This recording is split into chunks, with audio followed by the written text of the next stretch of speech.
Балалар үшін жаздың аптап ыстығында демалатын тағы бір жағажай ашылды.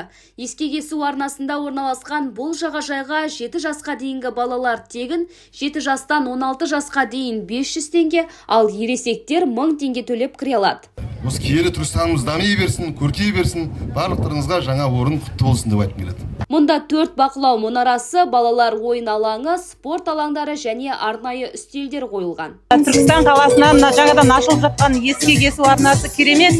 Түркістан қаласы күннен-күнге көркеюде, осындай орталықтарымыз көбейе берсін. Мына кішкентай бүлдіршіндеріміз енді осы жерге құмартып, әлі талай келеді деген ойдамын. Балалар да келіп, қуанышқа бөленіп, балалар шомылып отыр осында. Аптап күннің ыстығында дұрыс болды негізі Түркістанда ашылған. Жағажайда қауіпсіздікке ерекше көңіл бөлінген. Мамандар демалыс маусымында құтқарушылар мен жауапты қызметкерлер кезекшілік атқаратынын айтады. Осындай қалалық жағажай ашылып жатыр.